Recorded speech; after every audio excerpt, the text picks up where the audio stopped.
ang sinasabi ni Professor dito, mga kapatid, tayo hong mga mamamayan, tayong lahat na nag-aambag-ambagan dito sa perang ito, karamihan sa atin tahimik lang, karamihan sa inyo tahimik lang. Kaya po, wala na silang hiya, wala na silang kahihiyan. Garapalan na po eh. 'Di ba? Garapalan na. Sabi ho ni Yusek Magno, ni Cielo, klaro naman, 'di ba, na pork ito. Klaro naman na election money ito, election budget ito, na pinabayaan mo na ang napaka-importanteng mga programa ng gobyerno.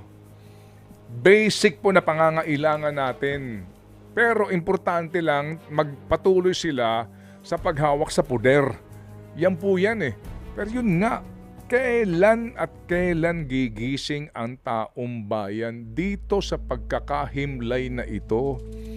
Pinaglololoko po tayo. Sabi nga ni Cielo, di ba? Pinaglololoko po tayo. Ginagago na po tayo. Ginagawa tayong mga tanga ng mga taong ito. Pero tahimik lang din po tayo. Kaya nangyayari ito kasi nga tahimik lang eh. Wala na hong nagpo-protesta talaga, as in nag-iingay.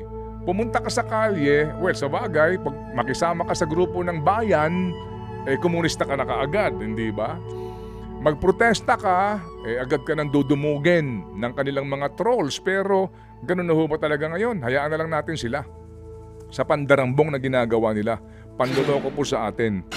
Ang sarap pag-usapan nitong isyong ito. Kung maaari nga lang po, hanggang bukas tayo dito, Ria. True FM. Pero Manong Ted, yung kapangyarihan na pumili.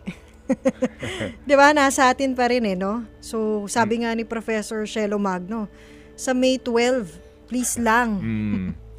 Nasa atin pa rin kapangyarihan ang pagpili. Okay naman, dahil ikaw, ako, sila dito, pero papaano yung naandong Pilipino na butante na pumipila sa akap? Di ba?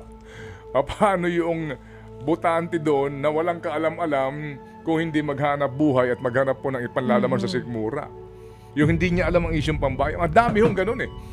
Mga kapatid, niloloko ng mga mandarambong na ito, lalo na yung pagkarami-rami po ng billboard, niloloko ng totoong mga mandarambong na ito at pinagsasamantalahan yung kamangmangan, katangahan ng marami po sa ating mga kababayan. With all due respect, pinagsasamantalahan nila yung kahirapan, kamangmangan ng mga tao. Opo. Kaya ngayon, asahan na naman po natin nga, 'di ba, despite itong mga panawagan na ito, pumili ng tama, 'di ba? Ganun pa rin po pipiliin nila. Sila pa rin po. Kasi nga bulag sa katotohanan. At again, kaya tayo hindi umuunlad sa bayan na ito dahil po sa pinipili na mas nakararami sa atin ang hindi dapat nanunungkulan sa gobyerno. And that is the sad reality. Hindi ko ho alam kung sa lifetime namin, sa aking pong mga kahenerasyon, kung makakita ho tayo ng pagbabago. Hindi ko lang alam sa inyo, Ria, sa panahon ninyo. Sana. Nakakapagod na, Manong Ted. Na yung mga paghihirap, hamon na naririnig namin mula sa mas nakatatanda, yun pa rin yung dinaranas namin. Parang hindi nagbabago, no? Wala talagang pagbabago kasi nga sila pa din. At kung maaari nga, sabi ko, ang sarap isa-isahin itong mga to. Saan kaya kinukuha yung pondo? Pang billboard, pang commercial, wala pang eleksyon, wala pang kampanya. Di ba? Nako, Diyos ko po, Panginoon. Tandaan po natin na ngayon sa mga panahong ito, huwag natin pag-usapan ng plataforma. Ang unang tanong, ano ba ang negosyo ninyo? Ano ba ang interest ninyo?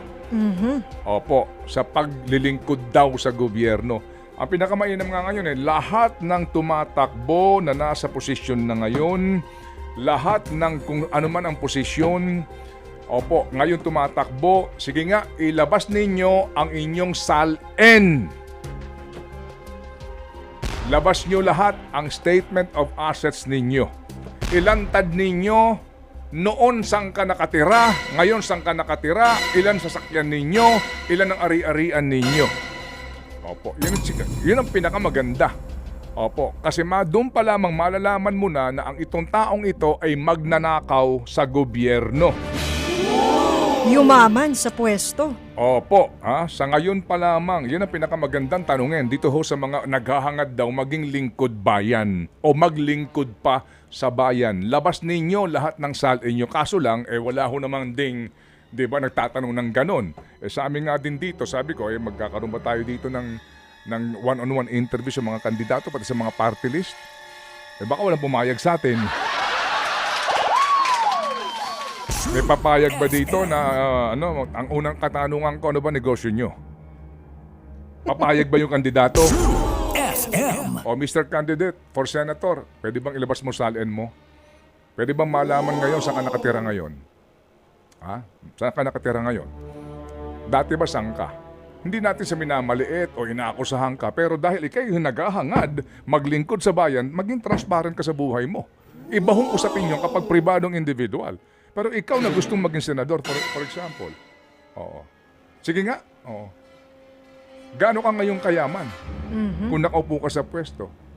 Sige nga, ilantad mo nga. Opo. Magpakatotoo po tayo dito. Dapat ganun. Attention patients exposed to urologist Darius Padu. Lahat yan ipapangako, lahat yan sasabihin. Opo, para ka maimpluwensyahan. Tama na naman. Totoo. Di ba? Ang totoo dito.